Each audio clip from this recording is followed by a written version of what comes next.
Scruffy, huh? Yeah, what happened? You haven't shaved in a couple of weeks. That's okay. That's okay. How's your energy? I'm on protest. I'm on protest. How's your energy? You looking for? I'm on you see my tent. Okay. See my tent?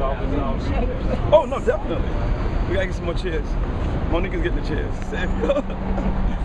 We're here in front of City Hall on the 8th day of a 10-day, 24-hour protest addressing gun violence and what steps can be done to reduce it.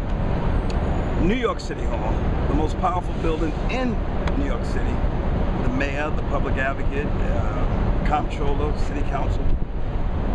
We're honoring my brother because this is the 10th year of his assassination, whereas he was a peace activist.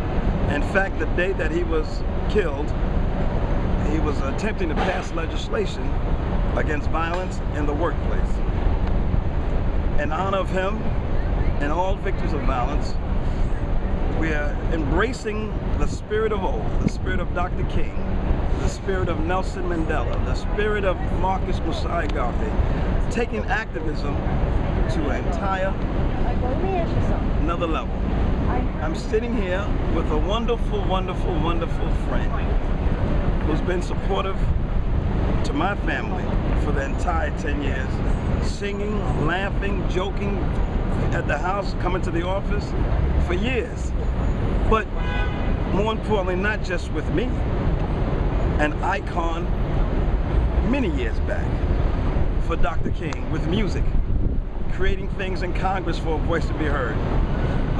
On Broadway, first musician, first a whole lot of firsts, opening doors for countless artists to have careers and to be acknowledged and to work and to make a living. My friend Melba Moore sits here understanding that arts is a tool to open doors, to reduce gun violence through music, through stage, through screen, through dance. So she came out here today to make a statement with me in this vigil, protest, in this world. Our children are dying.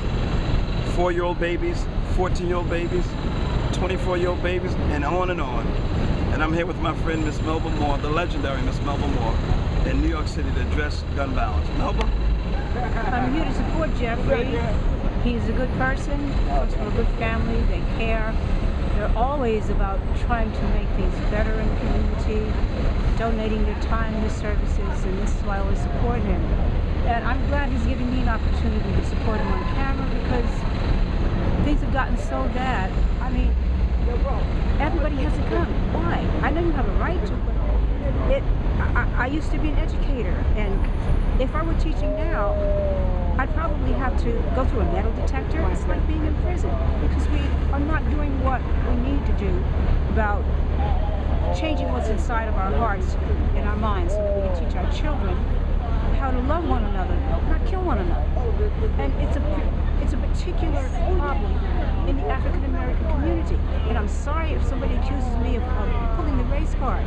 If you are male, white, over 21 perhaps, you don't see it this way.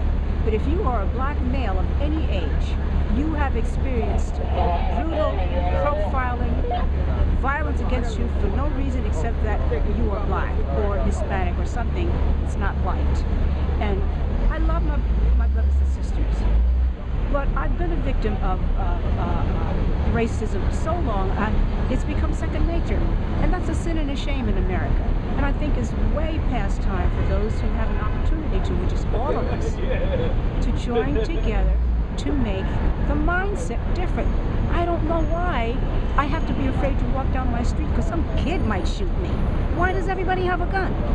I don't think that that's something that we can't do something about. And of course we need to train ourselves and our brothers and sisters and sons and daughters to love one another. But how do we protect ourselves against people who can shoot you because you have on a hoodie? Because they perceive that you may be a danger to them. they have the right in Florida to shoot you. That scares me because I realize that as old as I am, I'm back in the civil rights movement. There are states where our right to vote is in jeopardy. It's not permanent. You can't just become an American citizen and know that any state that you go to in this country, now that you've met all the rules and laws and requirements, that you can vote. This is a travesty. That's not what America is about. And it's going to take everybody in a continual movement, understanding that this is your life. It's not just happening to someone else. It's not just happening to a black person or a Hispanic person. If it's happening to them, it's happening to you. And there's no reason for so many of my African American brothers, and now more women than ever, to be locked up in jails because they don't have proper education, because their parents never married, because we don't honor the institutions that the church tells us will guide us and prosper us. We think we can make up the rules as we go, and when we do, disaster quickly follows. So I'm representing myself.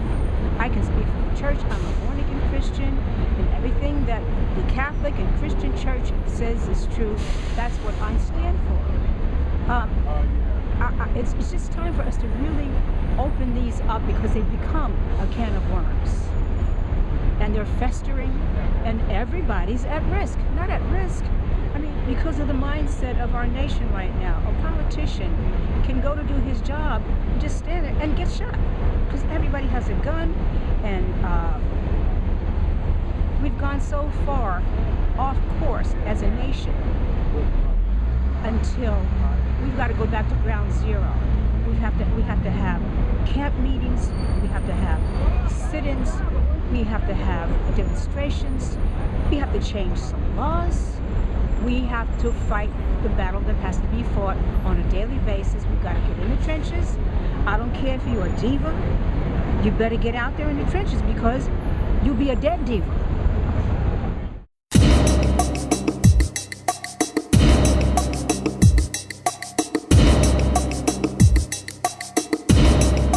Lift every voice.